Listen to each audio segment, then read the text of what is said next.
예, 사도행전 11번째, 세 번째 시간으로 3차 선교여행, 그 안에 들어가 있는 고린도전서 서론에 대해서 오늘 말씀을 나눠보도록 하겠습니다. 예, 교회의 속성에 대해서 오늘 여러분들과 말씀을 나눠보겠습니다.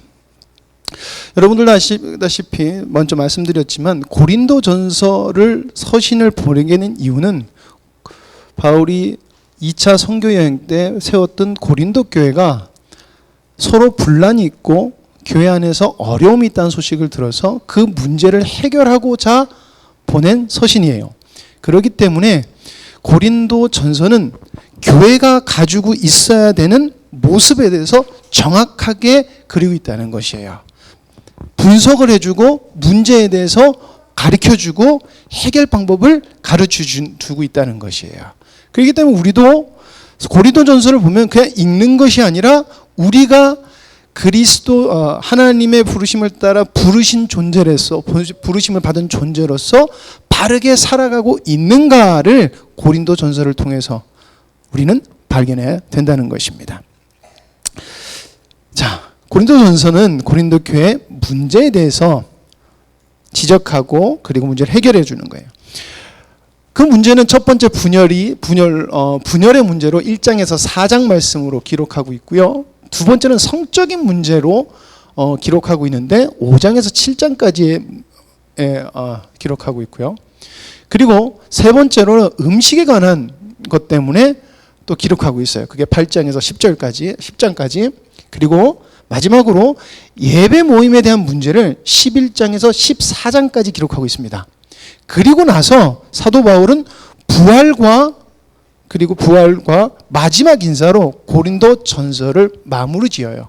그러니까 분열을 가서 얘기하고 분열에 대해서 이야기를 한 다음에 나중에 부활과 마지막 인사, 이렇게 구조로 되어 있습니다. 자, 먼저 네 가지의 문제에 대해서 사도 바울이 고린도 교회에게 문제에 대한 설명과 정의를 해요. 쉽게 말하면 너희들이 가진 문제가 무엇이며 그것이 어떻게 잘못되어 있는 것을 말해줘요. 그리고 그 다음으로 어떻게 해결 방법을 가르쳐 주냐면 복음으로 해결책을 제시해 줍니다.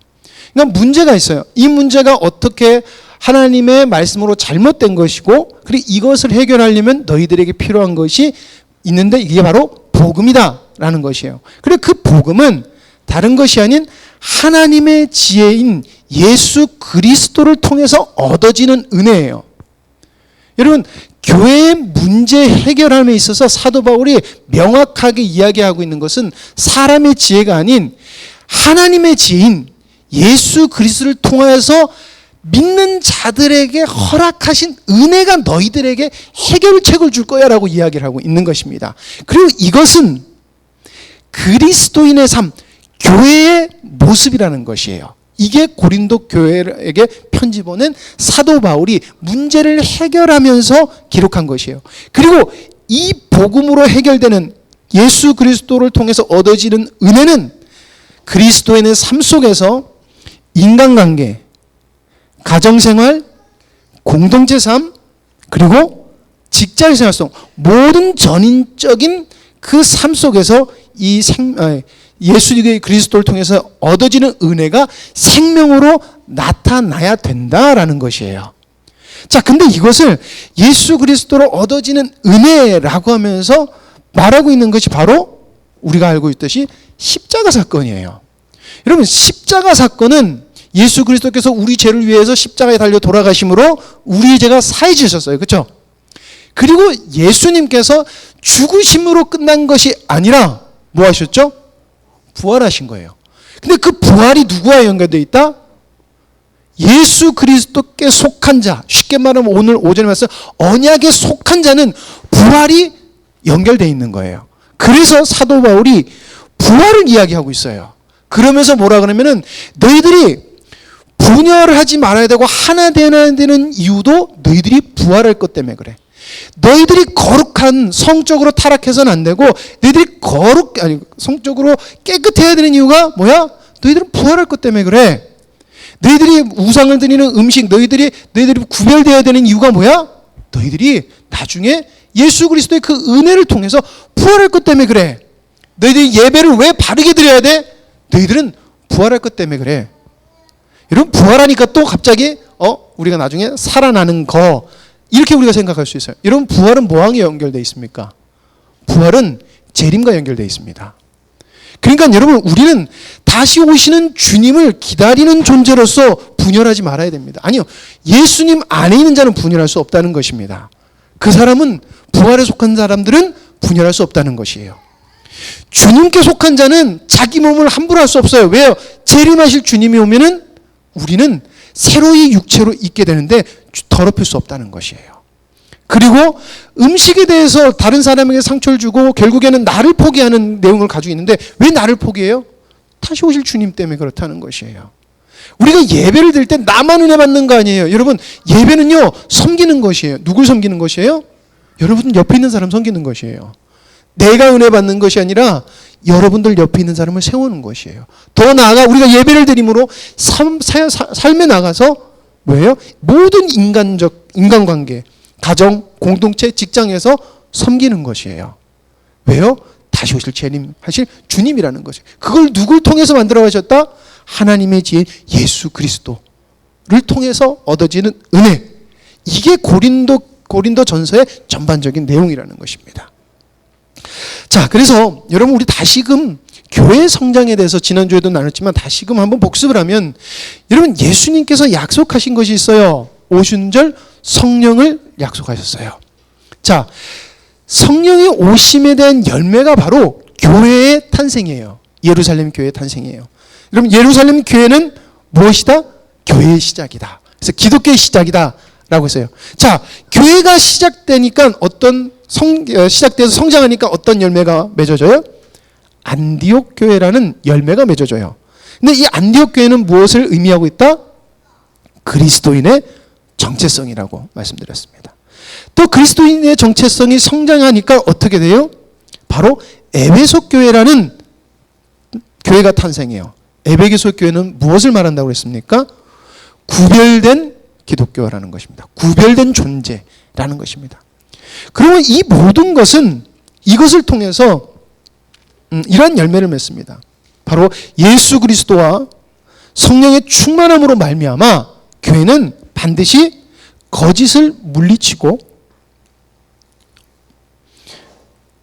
핍박과 고난과 유혹, 세상의 모든 공격을 이김을 넘어서 여러분, 선한 열매, 즉 승리의 열매를 맺는 것이, 성령의 열매를 맺는 것이 교회여야 된다는 것이에요.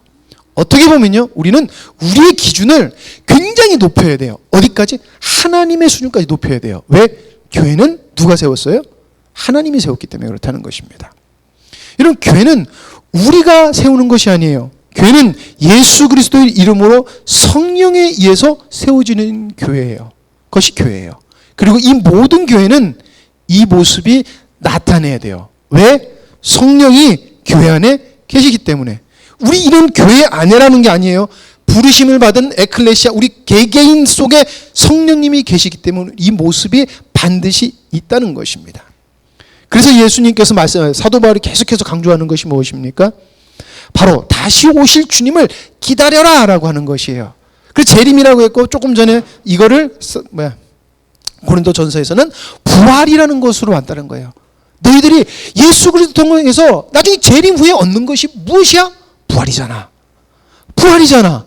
하나님의 오는 것을 온전히 누리는 부활로 참여하는 거잖아 라는 것을 말해주고 있다는 것입니다. 자, 그래서 우리는 교회의 속성 그리고 구체화를 오늘 나눠볼 것입니다. 여러분, 교회의 정의가 뭡니까? 교회의 정의, 교회의 특성. 이것을 고린도전서 1장 1절에서 2절에 사도 바울은 이야기를 하고 있습니다. 같이 한번 읽어보겠습니다. 시작. 하나님의 뜻을 따라 그리스도 예수의 사도로 부르심을 받은 바울과 형제 소스데네는 고린도에 있는 하나님의 교회 곧 그리스도 예수 안에서 거룩하여지고 성도라 부르심을 받은 자들과 또 각처에서 우리의 주 곧 그들과 우리의 주 되신 예수 그리스도의 이름을 부르는 모든 자들에게. 되게 어려운 것 같아요. 근데 여기에 세 부류의 사람이 등장합니다. 바울과 형제 소스데네. 그리고 또 누가 등장하냐면 성도라 부르심을 받은 자들. 그리고 주의 이름, 예수 그리스도의 이름을 모두 부르는 모든 자들이라고 이야기하고 있어요. 근데 이 세 부류의 사람이라고 얘기할게요. 부류의 사람은 공통점이 있어요. 뭐가 공통점이냐? 바로 하나님의 뜻인 예수 그리스도께 속하였다는 게 공통적이라는 것입니다. 즉 예수님은 누구시냐? 하나님의 뜻이라는 것이에요. 그리고 교회의 정의는 반드시 예수 그리스도께 속해 있어야 된다는 것입니다. 교회는 어떤 비전과 어떤 것을 세우더라도 예수 그리스도께서 빗나가면 안 돼요. 예수 그리스도를 통해 하나님이 예수 그리스도를 통해서 이루고자 하시는 하나님의 뜻에서 빗나가면 안 돼요. 쉽게 말하면 그래요. 선교를 하더라도 선교가 하나님의 뜻이 아닌 인간적인 생각과 방법이 되면은 그거는 예수 그리스도와 상관이 없는 게 되는 거예요. 우리가 전도를 하더라도 내 자기 의와 자기 만족을 위해서 한다. 그러면 그거는 뭐다? 하나님의 뜻이 아닐 수 있다는 것이에요. 뭐가 중심이 되어야 된다? 예수 그리스도가 중심이 되어야 된다라는 것입니다. 그러면 예수 그리스도가 중심이 되는 게 무엇이냐라는 정체성을 사도 바울이 각 부류의 사람들 속에서 소개하는 걸로 그것을 말해주고 있어요. 첫 번째로 바울과 형제는 뭐라고 얘기하냐면은 예수 그리스도의 사도로 부르심을 받은 이라고 이야기를 하고 있습니다. 여러분 이게 무엇일까요? 이것은 교회의 보편성입니다. 보편성입니다. 여러분 교회는 여기 사도라고 했지만 여기 교회에 있는 모든 사람은 내가 걸어서 나온 게 아니라 하나님의 부르심을 받은 존재라는 것입니다. 예, 여러분 이게 우리의 보편성이에요. 모든 사람들에게 동일하게 적용이 되는 거예요. 자, 그래서 여러분 우리는 부르심을 받은 존재라는 것을 알아야 됩니다. 자, 두 번째가 무엇이냐면 예수 그리스도 안에서 거룩하여 졌다는 것입니다. 이것이 바로 교회의 거룩성입니다. 여러분 반드시 거룩해야 돼요. 하나님께서 그랬잖아요. 내가 거룩하니 너희도 뭐하라? 거룩하라 그랬어요. 왜? 너희는 내 백성이니까라는 것입니다. 너희는 나의 소유이기 때문에 너희는 거룩할 수밖에 없어. 거룩해야 되라는 것이에요. 자, 세 번째는 뭐라 그래요? 주 대신 예수 그리스도 이름을 부르는 자들이라고 하는 것입니다. 여러분 이것은 바로 교회의 통일성이에요. 여러분 왜 많은 이단, 사이비가 왜 사이비가 되는 줄 아십니까? 같은 성경을 쓰고 예수님도 믿는다고 그래요. 그런데 왜 그 사람들이 사이비가 되냐면은 그 사람들은 이렇게 말하면 여러분 왜 신천지가 사입입니까? 이단이는 거긴 사입이에요. 왜? 거긴 교주가 있어서 예수 그리스도로 말하고 이만희를 부르게 하기 때문에 그렇습니다. 예, 누구를 부르느냐는 거예요. 예, 이것이 교회의 통일성이라는 것입니다. 교회는 반드시 오직 예수 그리스도의 이름을 부르는 자들이라는 것입니다. 이것을 더욱더 구체적으로 이제 설명을 해보도록 하겠습니다. 자, 어쨌든 고린도 교회, 그리고 고린도 교회의 분열은 결국엔 뭐예요? 교회의 속성의 부재라는 것이에요. 속성이 흔들려 버리는 것이에요. 그러니까 교회가 가지고 있어야 될 생명의 예수 그리스도를 통해서 생명으로 은혜로 얻어지는 이 생명의 원리신 보편성과 거룩성과 통일성, 예, 이것은 인간이 추구하지만 인간이 할 수는 없어요. 그러나 아까도 말했듯이 알미니안주의들이 해야 된다라고 하면서 인간의 노력을 요구했듯이 노력하면 하나님은 그 은혜를 우리에게 주셨다는 거예요. 우리가 할 수 없지만 그것을 우리가 받을 수 있다는 것입니다. 자, 넘어가겠습니다. 첫 번째로는 교회의 보편성입니다. 여러분 교회의 보편성은 무엇으로부터 부르심을 받은 자예요. 어떻게? 성령의 역사하심으로. 여러분 특히나 저도 모태신앙인지라 교회에서 살아가는 것이 너무나 자연스러워요. 그래서 저는 부르심을 받았다는 생각을 참 못하고 살고 예수님을 믿었다는 이 개념 자체가 어떻게 보면 저한테는 이렇게 확연하게 있지가 지금 아니고요. 옛날에는 있지 않았어요. 왜냐하면은 계속 여기 문화가 너무 익숙한 문화이기 때문에. 그러나 교회 다니는 사람은 나를 부르신 존재가 성령님이시구나, 하나님이시구나 하는 걸 반드시 알아야 된다는 것이에요. 그 여러분도 우리 마음속에 반드시 있어야 돼요. 예, 그래야지 우리는 아까 그랬잖아요. 하나님의 뜻인 예수 그리스도께 속한 자가 되는 거예요. 예, 그러니까 우리를 세우신 이 교회, 영광스러운 교회, 가시적 교회를 세우신 이유가 뭐냐라는 것도 알아야 돼요. 그러면 여러분들 영광스러운 교회 교인으로 부르신 뜻을 알게 되는 거예요. 자, 교회는 성령으로 말미암아 그리스도 안에서 유기적인 공동체의 모임이에요. 예, 그래서 사도 바울이 이 유기적인 공동체인 고린도 교회를 이렇게 부릅니다. 고린도에 있는 하나님의 교회. 여러분 여기 특징을 한번 살펴보시면 어떻습니까? 어떤 특징이 있을까요? 그냥 딱 한마디 같죠? 근데 우린 보통 고린도 교회 이렇게 부릅니다. 근데 사도 바울이 뭐라고 말하냐면 고린도 지역에 있는 하나님의 교회라고 말한다는 것입니다. 우리도 고린도 교회라고 하는데 고린도 지역에 있는 하나님의 교회, 고린도에 있지만 부르심을 받아서 하나님의 백성, 나의 백성 된 하나님의 교회라고 이야기를 하고 있다는 것입니다. 이게 부르심을 받은 자라는 것입니다. 그리고 이렇게 고린도 지역 안에서 부르심을 받은 자들. 그래서 여러분들 우리 교회가 아니에요. 하나님의 교회예요. 여러분 우리 교회라고 하지만 저는 그래요. 저는 감사하게 권사님이 이렇게 우리 교회도 오시잖아요. 어떻게 보면 다른 교회 성도님이시잖아요. 근데 우리 교회도 오시고 우리와 하나 될 수 있는 것은 주님 안에서 한 마음을 품고 있기 때문에 오셔도 이질감이 없고 오셔도 좋으신 거예요. 그렇기 때문에 우리가 하나님께 속했을 때는 우리가 하나 되는 거라는 것이에요. 그래서 저는 그래요. 모든 교회는 하나 되는 게 맞다라는 것이에요. 누구 안에서? 하나님 안에서. 그래서 우리 교회가 아니라 무슨 교회? 모든 하나님의 교회. 함량에 있는 모든 교회가 하나님의 교회예요. 그래서 우리는 함께 하나님의 나라를 재림을 준비하는 거고 부활을 준비하는 것이에요. 이것의 근거가 바로 예수 그리스도라는 것입니다. 그리고 성령님이에요. 예수님은 연합의 길을 여셨고 성령님을 약속하셨어요. 이로 말미암아서 성령님이 오셨고 하나님의 영, 예수 그리스도의 영이신 성령님께서 오셔서 우리 안에 거하심으로 하나님의 뜻인 예수 그리스도를 알게 하신다는 거예요. 여러분 크게는 하나님의 뜻을 알게 하신다지만 성령님이 예수님께서 보혜사 성령을 보내셔서 나를 가리켜서 한 말을 다 깨닫게 해준다고 하셨어요. 뭐예요? 하나님의 지혜인 하나님은 모든 것을 예수 그리스도 안에 압축해서 넣었어요. 그거를 알게 해주시게 하는 분이 누구다? 그 키가 성령님이라는 것이에요. 그러니까 우리의 성령 충만하다는 것은 은사 충만이 아니에요.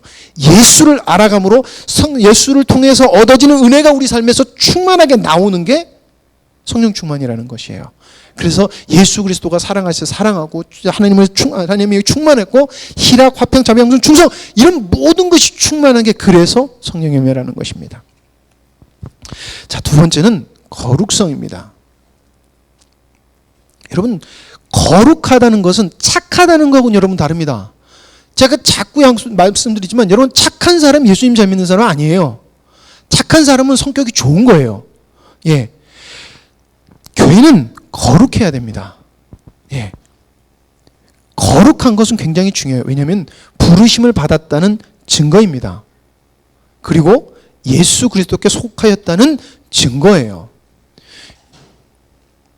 여러분 거룩한 존재는 하나님밖에 없습니다. 하나님밖에 없어요. 그러니까 성도가 거룩하다는 것은 하나님께 속하였다는 것입니다.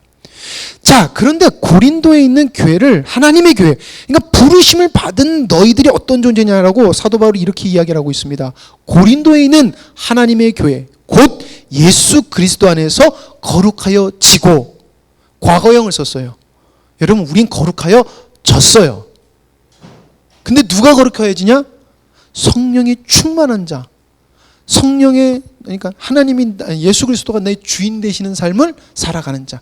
아까 말했듯이 하나님의 뜻을 따라서 나를 내려놓는 자들은 충만하여 진다는 것입니다. 자, 근데 거룩하여 지고라는 것을 여러분들 신학적인 용어로 한번 살펴보면은 여러분 거룩하여 진다라는 것을 여러분 성화라고 이야기를 해요. 성화, 거룩해지다라는 것입니다. 근데 이것은 새 백성의 모습이에요. 근데 이 새 백성의 모습은 인간의 힘으로는 이룰 수가 없어요. 오직 누구의 도우심? 성령의 도우심으로 이루어질 수 있습니다. 그래서 성화를 신학적으로 뭐라고 정의 내려놓냐면은 하나님의 초자연적 사역이라는 것입니다. 그래서 여러분들 거룩해지려고 노력하지 마십시오. 내가 좀 참아야지. 내가 좀 참으면 거룩해 보이. 왜냐면 우리는 착한 것과 거룩한 것을 너무 이거를 동급으로 여겨요. 예. 아까 목사님이 그 말씀을 하시는데 나만 그래도 여러분들이 내가 주님 앞에서 누리는 걸 여러분들이 아셔야 된다라고 이렇게 얘기하셨잖아요. 저는 그걸 보거든요. 목사님은 내가 여러분들 마음에 안 들지 몰라도 내가 하나님 앞에서 어떻게 나가는지 여러분들은 아셔야 되는데 전 보여요. 예, 어떻게 보면 누구보다 아들로서 힘들게 살았는데 전 그게 보여요. 그래서 저는 은혜라고 생각을 해요. 근데 그거를 보면요, 그거를 목사님이 노력해서 깨달지 않으시더라고요. 전 보면 그래요. 기도하시고 간구하시고 이게 뭘까 정말 뼈를 깎는 아픔으로 기도하시다 보면 하나님이 어느 날 깨닫게 해주시고 갑자기 하루아침에 바뀌세요. 하루아침에 바뀌세요. 왜 그럴까 보니까 그게 하나님의 초자연적인 은혜들라는 것입니다. 그래서 저는 하나님의 은혜를 얻는 목사님을 보고 배우는 거예요. 예, 전 배웁니다. 여러분, 그래서 하나님이 성화의 주체십니다. 자, 그런데 왜 우리가 거룩해질 수 있냐? 바로 여기에서 연합과 접붙임의 원리가 되는 것입니다. 우리는 거룩할 수 있는 뿌리로부터 해서 근원이 없어요. 그러나 가지를 딱 잘라서 좋은 나무에다 딱 붙이면 어떻게 돼요? 좋은 나무에 있는 모든 DNA적인 요소가 흘러가요. 그래서 안 좋은 나무에 있던 가지가 좋은 나무로 접붙임을 받아서 좋은 열매를 맺게 돼요. 그게 가지가 좋아서 그런 거예요? 아니면 나무가 좋아서 그런 거예요? 나무가 좋아서 그런 거예요. 이 원리라는 거예요. 그래서 우리가 접붙임의 원리라고, 접붙임이라는 말을 많이 들었잖아요. 그렇다는 거예요. 그래서 우리는 그리스도 안에서 성화를 경험할 수 있습니다. 여러분, 그리스도 안에서 성화를 경험하는 것이 구원받은 자의 인생이에요. 우리의 인생은 예수 그리스도 안에서 우리가 거룩하여지는 것을 경험하는 것이 우리의 인생이라는 것이에요. 그래서 여러분, 우리는 완벽을 따져서는 안 돼요. 여러분, 절대 완벽을 따져서 안 돼요. 그거는 여러분 굉장히 잘못된 것이에요. 그리고 좀 죄송한 말로 무식한 거예요. 우리가 그러죠.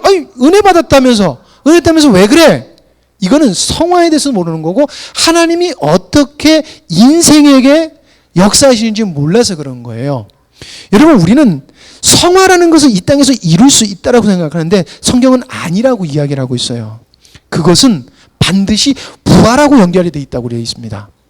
여러분, 우리 영혼의 성화의 완성은 사망 직후에 있습니다. 그리고 몸에 있어서의 성화는 부활에 있어요.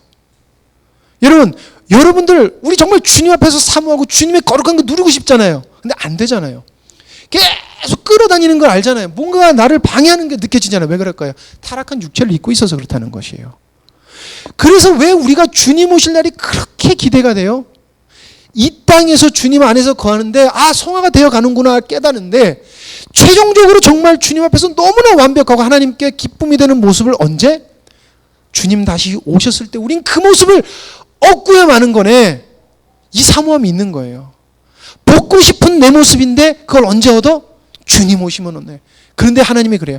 내 은혜가 얼마나 귀한지 이 땅에서 그것을 네가 누리고 그 힘듦을 겪어가면서 성화가 얼마나 거룩하고 내가 오는 게 얼마나 기쁘고 즐거운 일인지 전해라는 것이에요. 예수 그리스도를 복음을 전하라는 것입니다. 그리고 세 번째로는 교회의 통일성입니다. 결국엔 누가 믿음과 경배의 대상인가라는 것입니다. 여러분, 교회는 부르심을 받은 자예요. 이걸 통일성이랑 약간 헷갈릴 수 있어요. 뭐 통일성이라고 할 수도 있어요.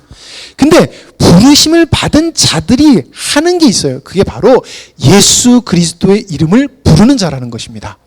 근데 이 예수 그리스도의 이름을 부르는 건 그것은 언제냐면은 기쁠 때나 슬플 때나 평안할 때나 위협 중에나 언제든지라는 것입니다.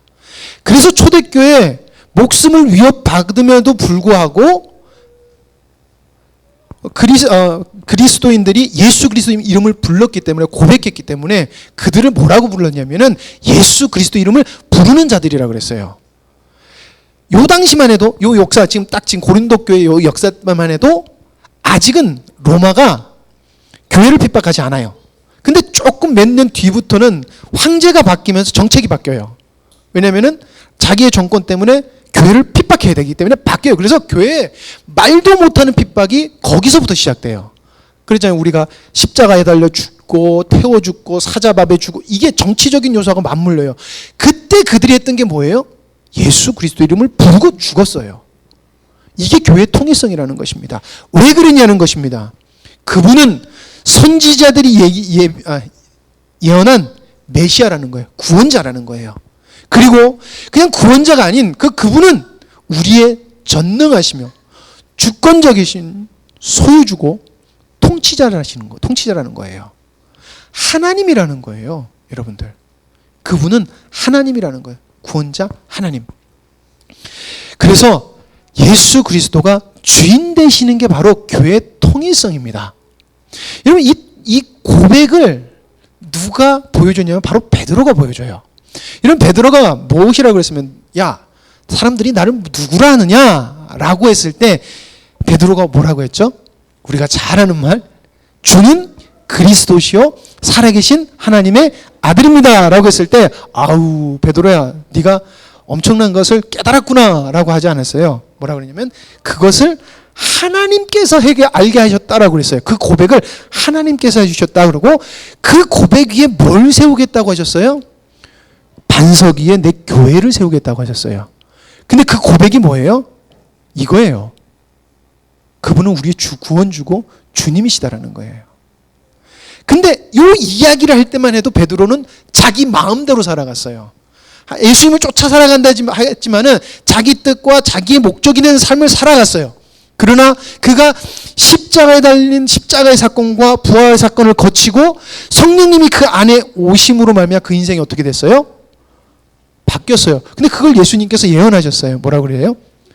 요한의 아들 시몬아, 내가 다른 사람 모두보다 나 사랑해. 요거 할 때 이 말씀을 하셨어요. 바요나 시몬아, 네가 너는 늙어서 내 팔을 벌리니 남이 내게 띠띠우고 원치 않으하는 곳으로 데려가리라 라는 예언을 하세요. 이게 뭐냐면 네가 나중에는, 지금은 네가 네 마음대로 네가 원하는 곳으로 가는데 나중엔 내가 진정한 주인으로 섬기는 자의 모습을 내가 너 인생 속에서 보여줄 거야 라는 것이 예수님의 음성이었다는 것입니다. 그러니까 교회는 결국엔 그렇다는 거예요. 여러분들, 주님이 우리를 부르시는 이유의 목적이 우리를 통해서 반드시 나타나야 되는 것이 교회의 통일성이라는 것입니다. 예, 그것이 교회라는 것입니다. 자, 그래서 정리해 보면은 여러분, 교회의 보편성은 예수 그리스도의 사도로 부르심을 받는 거예요. 그러면 여러분들 속에서 질문해 봐야 돼요. 나는 세상과 구별되어 있는가라는 것입니다. 그리고 주님이 나를 부르신 이유를 아는가라는 거예요.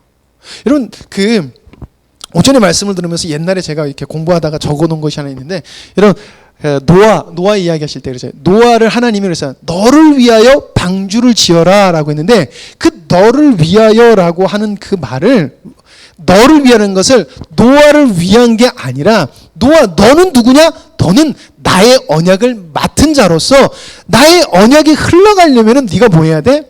나의 말에 순종해야 돼. 근데 그게 결국엔 너를 살리는 길이야가 되는 거예요. 예. 그러면 여러분들 부르신 이유를 알아야 된다는 것이에요.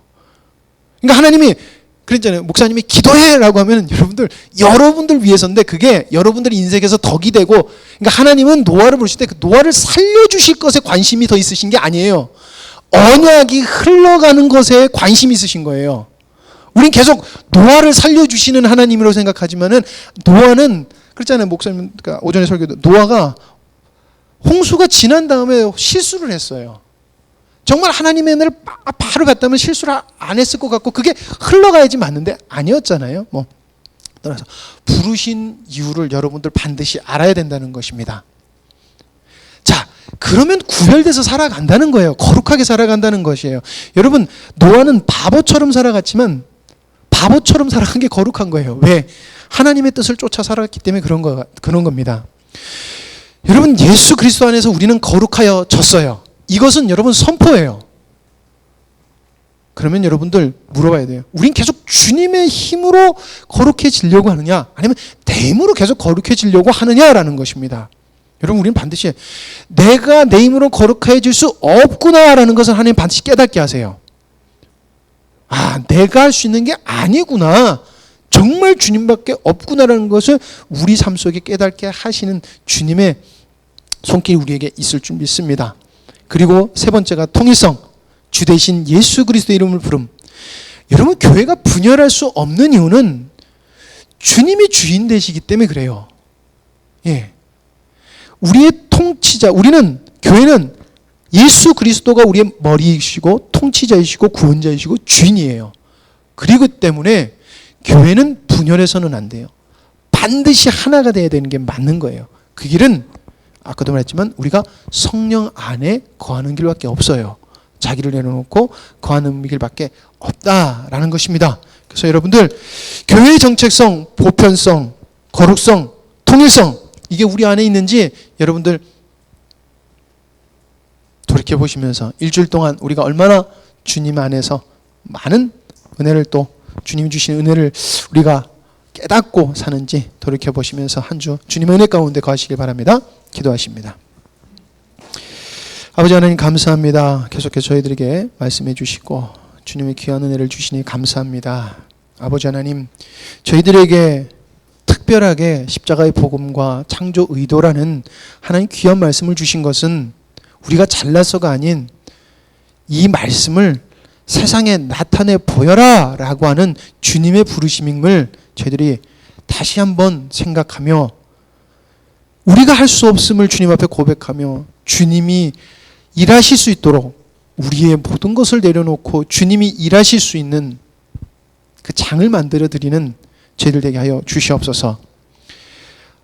아직도 자기를 주장함으로 주님과 원수되는 삶을 교회에 나오면서 사는 것이 아니라 아버지 하나님, 정말 나를 부르신 그 영광스러운 교회를 오게 하신 그 주님을, 그 주님의 뜻을 깨달아 알므로 말미암아 그 뜻을 이루어드리고 이루어드림에 얻어지는 그 풍성한 은혜를 마음속 깊이 깨달아 이 땅에 살아가는 동안 힘들과 어려움이 있지만 행복과 즐거움으로 주님이 주시는 다른 평안으로 살아가게 하여 주시옵소서. 계속해서 역사해 주님을 감사드리며 예수님의 이름으로 기도드립니다. 아멘.